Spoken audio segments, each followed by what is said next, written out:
आज मैं आपको उस मार्गदर्शक के बारे में कुछ कहना चाहता हूँ जिसने युद्ध भूमि में खड़े एक टूटे हुए योद्धा को फिर से अडिग बना दिया। वे हैं भगवान श्री कृष्ण। महाभारत के युद्ध में अर्जुन जैसे महान योद्धा के हाथ कांपने लगे थे, आंखों में आंसू थे, मन भ्रम में था। उसने धनुष नीचे रख दिया और कहा, मैं यह युद्ध नहीं कर सकता।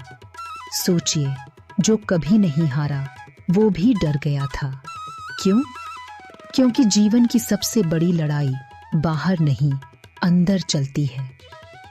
तब श्री कृष्ण ने उसे जो ज्ञान दिया वही आज भी हम सबके जीवन का सबसे बड़ा मोटिवेशन है। पहला संदेश, कर्म करते रहो। कृष्ण जी ने कहा, कर्मण्येवाधिकारस्ते मा फलेषु कदाचन, यानी हमारा अधिकार केवल कर्म पर है, फल पर नहीं। दोस्तों, हम सब परिणाम को लेकर इतना सोचते हैं कि काम शुरू करने से पहले ही डर जाते हैं। अगर फेल हो गया तो लोग क्या कहेंगे? अगर सफल नहीं हुआ तो यही डर हमें रोकता है।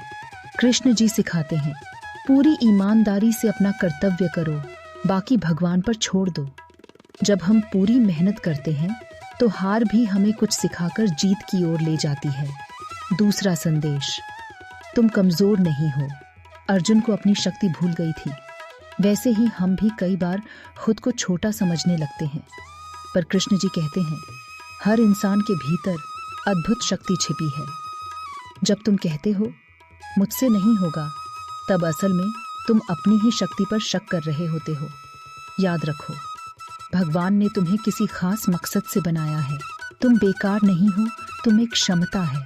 तीसरा संदेश, मन को अपना मित्र बनाओ। कृष्ण जी ने कहा, मनुष्य का मन ही उसका मित्र है और मन ही उसका शत्रु। अगर मन नकारात्मक सोचता रहा तो हम हार मान लेते हैं, पर अगर मन को सकारात्मक बनाया जाए तो वही हमें सबसे ऊंचाइयों तक ले जाता है। हर सुबह खुद से कहो, मैं सक्षम हूँ, मैं प्रयास करूंगा, मैं हार नहीं मानूंगा। धीरे धीरे मन तुम्हारा साथी बन जाएगा। चौथा संदेश, कठिनाई ही तुम्हें महान बनाती है। कृष्ण जी ने अर्जुन को आसान रास्ता नहीं दिखाया। उन्होंने कहा, उठो, युद्ध करो। जीवन में भी समस्याएं आएंगी, पर वही समस्याएं हमें मजबूत बनाती हैं। सोना आग में तपकर ही कुंदन बनता है। इंसान संघर्ष से गुजरकर ही महान बनता है। अंतिम बात, दोस्तों, जब भी जीवन में डर लगे, असफलता मिले या रास्ता समझ ना आए, एक पल आंखें बंद करके सोचो, अगर अर्जुन हार मान लेता तो इतिहास बदल जाता, पर उसने कृष्ण के ज्ञान को अपनाया और विजेता बना। आज हमें भी वही करना है। डर से नहीं, हिम्मत से जीना है। भागना नहीं, कर्तव्य निभाना है। हार मानना नहीं, विश्वास रखना है। अंत में एक पंक्ति, जो व्यक्ति सच्चे मन से कर्म करता है, विश्वास रखता है और हार नहीं मानता, उसके साथ स्वयं कृष्ण खड़े होते हैं। धन्यवाद।